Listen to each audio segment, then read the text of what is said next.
So I think we make dating way too complicated. We ask all the right questions at all the wrong times. It's like somebody asks us out to coffee and it's like, I don't know if I could see myself with this person.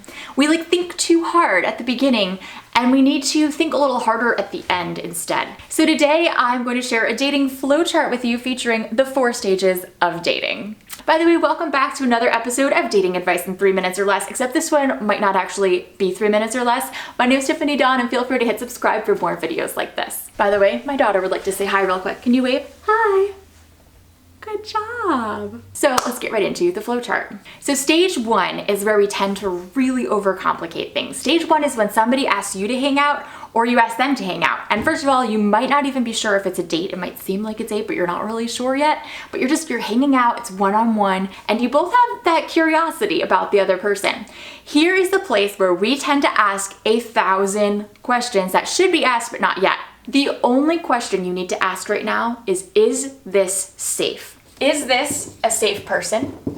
And am I doing this in a safe way? So how you do this in a safe way is you drive yourself to the date or the hangout, you meet in a public place, not like in somebody's house alone. You have someone who knows where you're going, especially if this is somebody you don't know well. You just want to make sure that you're playing it safe and you're being careful. Then you move on to the next stage where you say, do I want to see them again? You don't have to ask like, could I see myself with this person in the long run? You don't know that yet. You just hung out with them once, maybe twice, right? You can't know those things until you really know somebody. So all you have to ask is this, do I want to see this person again?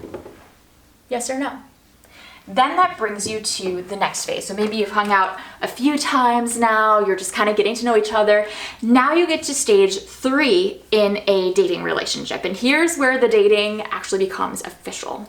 This is when there is something that I call MEI, which is mutually expressed interest. So both of you are saying, okay, like I'm really curious about this person. I really want to get to know them more and spend time like as an official item. I would like to call them my boyfriend. I would like to call them my girlfriend. So you need that mutually expressed. So both of you are communicating this. It's not just like guessing, mutually expressed interest. Plus one other thing, you also need SLAG. SLAG, which is seems like a good guy. SLAGG, seems like a good guy. You don't know for sure yet if he's an amazing guy because you've only hung out a few times, but it seems like he is. It seems like this is somebody who's safe. This is somebody who's a good guy. Seems like you might be on the same page with some big things like maybe faith or whatever. So mutually expressed interest plus your SLAG, if those things are both there, you take it to that next level, stage 3, which is you are exclusively in a dating relationship. Congratulations. Now, in this stage, this next part takes a while. These first couple stages, it's a little quicker. It's like less time goes by, but here's where you're gonna spend some time. You're gonna stay here for a little while in this phase. And in this phase, you're gonna have fun together.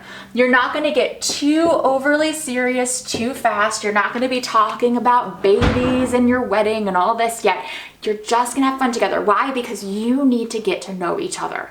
You need to really get to know this person before you can know all the answers to those important questions to ask. You just can't ask them yet because you haven't spent enough time getting to know them. Spend time with each other's friends in this time. You can talk about your faith, talk about different things that are important to you, start to share some of those interests with each other.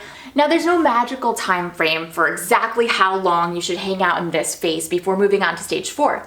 It depends on your age, your stage in life. If you're older, it might be shorter. If you're in high school, it's gonna be a little longer. But anywhere from a few months to, even if you're younger, over a year, you might just stay right in this stage before moving on to stage 4. And stage 4 is what you might call seriously dating. It's where you start to talk a little bit about the future. You start asking like where do I see us going in the future? Because now we really know each other, so we can actually ask that question. Now, what questions should you ask and what steps should you take in this stage 4?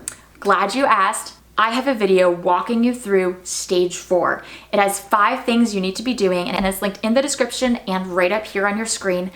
Check that out and comment below, which stage are you in your dating relationship? Or if you're not dating right now, what do you think is the most important thing to do in the May SLAG stage? Can't wait to read your comments. Love you girls. See you in that next video.